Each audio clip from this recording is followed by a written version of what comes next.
কত যে অভিভাবকদের অভিযোগ, এ অভিযোগ শোনা। আব্বাজান, আব্বাজান, তোমারে কেঠা মারছে কইলা? কেঠা? ওস্তাদ জি। ওস্তাদ জি, এত বড় সাহস! আমার 10টা না 5টা না একটা মাত্র কলজের টুকরা আজকর প্রতিষ্ঠান আর গোষ্ঠী সহ উদ্ধার করে লাভ। আয়ো, কত বড় সাহস! এই সালামাল কি বালা করে দিবার পারলাম না, সোজা এখানে আব্বাজান আপনার প্রতিষ্ঠানের ওই বাংলা স্যার কেঠা ওরে লয়ে আহেন। ওর লাগে আগে সুরা আছে, তারপরে বাকি কথা। ওর কত বড় সাহস! আমার 10টা না 5টা না একটা মাত্র কলজের টুকরা ওরে মাইরা পিঠ ফাটা ফাটা করে লিছে। হ্যাঁ, 10 বছর সাধনা করার পর একটা মাত্র বাচ্চা হইছে, ওর মা একটা ফুলের টোক্কা দেয় না, আমি একটা কাটার টোক্কা দেই না। আর আপনার প্রতিষ্ঠানে দিছি দিনী শিক্ষা শিখাইতে, হে এনে ওরে মাইরা পিঠ। আহা গো, ভালো ভালো করে ডাক দেন। বাংলা ম্যাডাম না, না Bangla sir? Bangla sir, Bangla sir, Bangla স্যাররে ডাক দেন। একটু থামেন, একটু না থামেন। না না, বাংলা স্যাররে আপনি ডাক দেন। আহা, আপনি ওই ব্যাঙের মতো বাচ্চাটা কি? লাফাচ্ছেন কেন? এখন তো বর্ষাকাল না, তাহলে আপনার আশেপাশে ব্যাঙ থাকে নাকি? এভাবে ব্যাঙের মতো লাফাচ্ছেন কেন? একটু- এই, তুই আবার কি খোঁজস? আব্বু ব্যাংক কই? আরে ব্যাং ব্যাঙের জায়গায় আপনি আবার কোন হেনে ব্যাং? এই যে, আপনি শুনুন। ওই স্যারের ডাকেন। আহা, না, না, আপনি পাইছেন কি? আপনি এত উত্তেজিত হচ্ছেন কেন? উত্তেজিত তো আপনিই করতেছেন। শোনেন, উত্তেজিত দেখছেন কি? থামুন না। মহল্লার পোলাপান তো ডাকে দেন আমি হালায়। থামুন না। আহারে, আপনি যদি এত উত্তেজিত হন তাহলে আমরা এই জিনিসটা বুঝবো কিভাবে? আপনার ছেলে মার খেয়েছি কি খায়নি, কে মেরেছে, এটা আমরা সুরাহা করব কিভাবে, তাই না? পোলাপান কি মিছা কথা কইনি? আর না, মিথ্যে কথা বলবে কেন? হয়তো বা সে একটু সত্য গোপন করেছে। আচ্ছা, আমি তোর সাথে একটু কথা বলি। হ্যাঁ, এই যে তো- বাবা শোনো, আচ্ছা, তোমাকে যে ছাড় মারলো, কবে মারলো, কোথায় মারলো, কি দিয়ে মারলো, হ্যাঁ, মানে কোন দিন মারলো? তুমি তো আমাকে কিছুই বললা না। আমি এখানে বসে আছি কেন? তোমাদেরকে তো বলে দেওয়া হয়েছে, যদি কোনো স্যার তোমাদেরকে মারে তাহলে সেটা আমার কাছে এসে বলবে। তাহলে তুমি তো আমাকে কিছু বলো নাই। বলেছো? বলনি। তাহলে তুমি তোমার বাবাকে গিয়ে বলেছো মিথ্যে কথা, ঠিক? হ্যাঁ, আপনার ছেলে চুপ করে আছে, তার মানে তাকে কেউ মারেনি। আচ্ছা, তাহলে এতগুলি কথা কি মিছা কইলো? হ্যাঁ, হাই হাই, পেটের মধ্যে এটা কি লইলাম? আচ্ছা, এখন আমি আপনাকে একটা প্রশ্ন করি, একটু সঠিক জবাব দিয়েন। হ্যাঁ হ্যাঁ, আপনার বাসায় তো টিভি আছে? লেখাপড়া কিন্তু আমি বেশি করবার পারি না, ঢাকায় মানুষ বোঝেনি তো, খায় আর হোতায় থাকে। হ্যাঁ হ্যাঁ হ্যাঁ, আপনার বাসায় টিভি আছে নিশ্চয়ই? হ্যাঁ আছে। মোবাইল আছে? আছে তো। আই হ্যাঁ, কয় কি আমি হালে কয়দিন আগে ওই তো আইফোন 60 প্রো ম্যাক্স কিনা দিলাম। তার মানে ওকে কিনে দিয়েছেন? হ্যাঁ, একটা মাত্র কলজের তো টুকরা। সর্বনাশ তো আপনি আপনার ছেলের করেছেন। কেমনে? কেমনে? এখনকার ছেলে মেয়েরা মোবাইলের প্রতি খুব আসক্ত, আর আপনার ছেলে মোবাইলে গেমস খেলা, কার্টুন দেখা, এই জন্য সে ফাঁকি দিয়ে, মাদ্রাসাকে ফাঁকি দিয়ে আপনাকে ভুল বুঝিয়ে বাসায় গিয়ে বাসায় থেকে যাতে মোবাইল চালাতে পারে, গেমস খেলতে পারে, এই জন্য সে আপনাকে মিথ্যা কথা বলেছে। আপাজান, ওস্তাদ জি যে কইতাছে হাঁচা নিহি। আচ্ছা আজকা ভাই চলো দেখাইতাছি। ওস্তাদ জি, ওই ছালামালকে তো ভালো করে দিবার পারি নাই, এরপরের বার দিব। আপনি আর কি আসলে বাপ মায় অপরাধ করলে ওস্তাদজির কাছে এটা ঘুরা ফিরা পোলাপানের উপরে পড়েবি। হ্যাঁ, হ্যাঁ। তো আপনি এটা ক্ষমা সুন্দর দৃষ্টিতে দেখেন। হ্যাঁ হ্যাঁ, ঠিক আছে, ঠিক আছে। আর আসলে তো ওই কোরআন হাদিস মাদ্রাসা, অর্থাৎ যেই প্রতিষ্ঠানে ইসলামী দ্বীনি শিক্ষা দেওয়া হয়, ওই প্রতিষ্ঠানের প্রতি শয়তানের একটু নজর থাকেই। শয়তান আর কি আমার পোলারে আর কি একটু ওটা কি কয় খোঁচাইছে। হ্যাঁ, ওইটা আমি ঠিক করে আলাম, ওর মাল লাগালাপ কইরা। হ্যাঁ, আর ওর মায়েরও ঠিক করে আলাম, অসুবিধা নাই। ওই শয়তান একটু আপনাকেও ওইটা ওইটা কইতে পারেন, সঙ্গ দোষে কি জানি বাসে। হ্যাঁ, হ্যাঁ, লোহা বাসে। যাগুয়া ওই সামনের দিকে আগুয়া ওই ওই তেলে ওই আপনি ক্ষমা করে দিয়েন আর কি।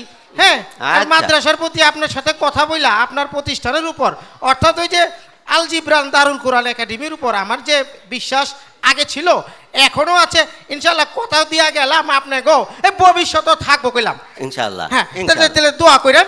হ্যাঁ, হ্যাঁ। ছেলামালকে আবার পড়াইয়া দিমুনে। হ্যাঁ, এই যে শুনুন শুনুন, জি, জি। আসলে কি আপনাকে একটা পরামর্শ দিচ্ছি, হ্যাঁ। জি। সেটা হলো কি মানে বর্ষার সিজনেও যাতে আপনার আশেপাশে পানি জমতে না পারে, ব্যাং ট্যাং না আসতে পারে, এইভাবে আপনার বাসাটাকে আপনি একটু করে নিন, কারণ একটু না, না, লাগানো- জি, জি, জি, জি। আচ্ছা, চল, ঠিক আছে, আব্বা। ওকে। আরে আউগা, তো কত বড় সাহস, তুই মিঠা কথা কইছ, তুই পাইছটা কি? আসসালামু আলাইকুম। ওয়ালাইকুম আসসালাম ওয়া রাহমাতুল্লাহ। হুজুর কেমন আছেন? আলহামদুলিল্লাহ, আপনি কেমন আছেন? আর কেমনে ভালো থাকি, আপনাদের মাদ্রাসায় এত সুনাম শুনেছি, শুনে আমার এই ছেলেটাকে আপনাদের মাদ্রাসায় ভর্তি করেছি। জি। তো আজকে খুব কষ্ট নিয়ে আপনার কাছে এসেছি। কেন? এই যে দেখেন তো, আমার ছেলেটা না খেয়ে কিরম শুকায় গেছে, এই যে চাপার হাড় বেড়ে গেছে, বুকের চাটনি গোনা যায়। আচ্ছা, টিফিনের জন্য বাসা থেকে 4টা ডিম দেওয়া হয়, 3টা খায়, একটা বাকি রাখে। বলেন কি? এই একটার জন্য কিন্তু আপনার খবর আছে। শোনেন, আমার ছেলে যদি কোনো অসুস্থ হয়, আপনার মাদ্রাসা কিভাবে বন্ধ করতে তা আমি কিন্তু দেখে ছাড়বো। হ্যাঁ, আপনি এত উত্তেজিত হচ্ছেন কেন? আমি আপনাকে বুঝিয়ে বলছি। আমাদের মাদ্রাসা যে সিস্টেম আছে, এই সিস্টেমের বাইরে তো আর যাওয়া যাবে না। তার উপরে আপনার ছেলে যে টিফিনটা খায়, এটাই তো তার জন্য বেশি। ধরেন ফজরের নামাজের পরে এই 2-3 পদের বিস্কিট দিয়ে মানে একটা টিফিন করা হয়। এই টিফিনের পরে ক্লাসে যায়, ক্লাসের পরে আবার 8:30টার সময় ভারী নাস্তা দেওয়া হয়, 4-5টা রুটি, ডিম পোস, ডাল ভাজি তো থাকেই। তার উপরে আপনার ছেলে তো মাশাল্লাহ, তার জন্য তো একটু এক্সট্রাই থাকে। আবার 11:30 থেকে 12টার মধ্যে এই সময় আবার একটা টিফিন দেওয়া হয়, তখন সিঙ্গারা, পুরি বা অন্য অন্য কিছু থাকে। আবার বেলা 1:30 বাজলে পরে তখন হয় লাঞ্চ, দুপুরের খাবার। এই দুপুরের খাবারে 3-4 পদের তরকারি, একটা ভাজি থাকে, ডাল থাকে, ভাত তো আনলিমিটেড, ভাত দেওয়া থাকে বোলের ভিতরে, যে যত খেতে পারে। আর আপনার ছেলের ব্যাপারটা তো আর বলা লাগে না, সে তো মাশাল্লাহ 3-4 জনের টাকাই খেয়ে ফেলে। তারপরে আবার আসরের পরে একটা টিফিন, তখন সেখানে থাকে নুডলস, সেমাই, পায়েস, 2-3 পদের ফল থাকে, তারপরে এই চাউমিন বা কিছু একটা থাকে। আর সবাই যা খায়, আপনার ছেলের জন্য এক্সট্রা কিছু হয়। এটা তো মানে 2 জনেরটা বা 3 জনেরটা তার কাছে মানে রাখতেই হয়, তা না হলে তো তার পেট ভরে না। আবার রাতের খাবারটা আমরা 8:30টার সময় দিয়ে দিই, তখন আবার 2-3 পদের তরকারি, ভাজি, ডাল। এই খাওয়ার পরেও আপনার ছেলে বাসা থেকে যে টিফিনটা দেন, এই টিফিনটা খাওয়ার সময় কোথায়? তার মধ্যে যে সে 3টা ডিম খায়, এটাই তো অতিরিক্ত। আসলে ব্যবসার কাজে বাহিরে থাকি তো, ওর মা বলল তাই আসলাম। তারপর একটা উপদেশ দিয়ে যেতে পারি হুজুর। হ্যাঁ, বলেন বলেন। হ্যাঁ, অবশ্যই। আপনার তো মাশাআল্লাহ 6 বেলা খাবার দেন, ঠিক আমরা আছে। আসলে আপনাদের পরামর্শগুলো নিব, মানবো, সেটা আমাদের কমিটি সেটা দেখবে অবশ্যই। আপনাদের পরামর্শগুলো আমরা সাদরে গ্রহণ করব, বলেন। হ্যাঁ, তারপরও যদি একটু ছেলে সন্তান দিকে চিন্তা ভাবনা করে আর 2টা বেলা খাবার বাড়ায় দেন, তাহলে কিন্তু অনেক ভালো হয়। ঠিক বলেছেন। আসলে তাহলে তার ক্লাস হবে না, এটা শুধুমাত্র তাহলে হোটেল হয়ে যাবে, শুধু খাওয়া আর খাবার, লেখাপড়া আর কোথায় থাকবে, তাই না? আপনি যদি পারেন একটা প্রতিষ্ঠান করে, সেক্ষেত্রে আপনি সেখানে খাওয়ার আইটেম, ক্লাস আধা ঘন্টা ক্লাস দিয়ে পুরোটা খাবার আইটেম করে দিতে জি পারেন, সেটা- জি হুজুর, তাহলে আজকে জি জি, আসসালামু আলাইকুম। ওয়ালাইকুম আসসালাম। এই যে শুনেন, হ্যালো ভাই, জি জি জি। বলছিলাম কি, নিজের স্বাস্থ্যের দিকে একটু, দেহের দিকে একটু খেয়াল রেখেন। জি, হ্যাঁ, জি, জি, আচ্ছা, ঠিক জি। আছে, ধন্যবাদ। জি।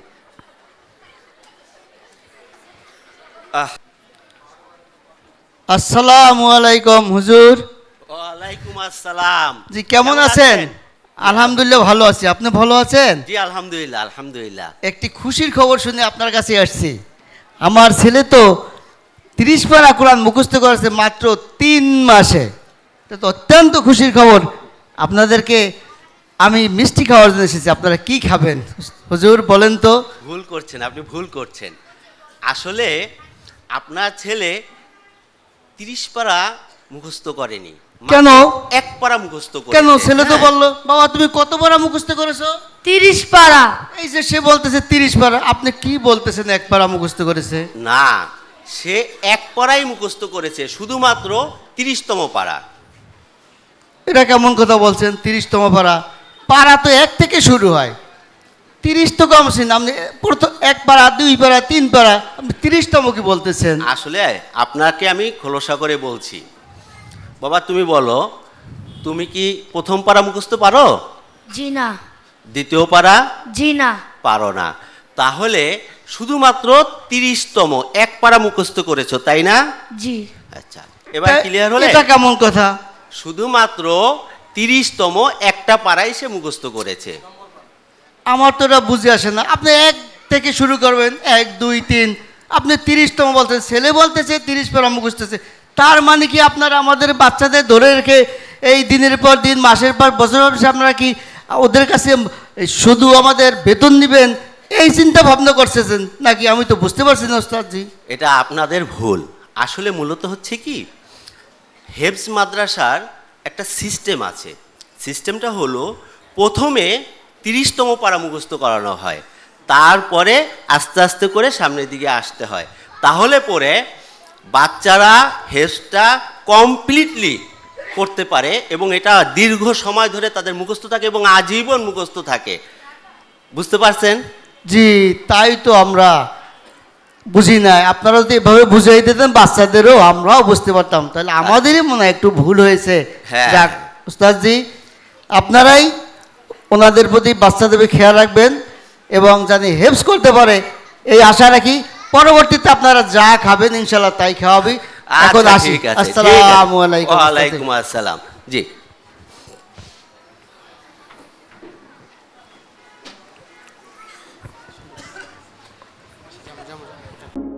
আল জিবরানে পুরি হিফজুল কোরআন ও জেনারেল শিক্ষার সমন্বয়ে ব্যতিক্রমধর্মী শিক্ষা প্রতিষ্ঠান আল জিবরান দারুল কোরআন একাডেমি।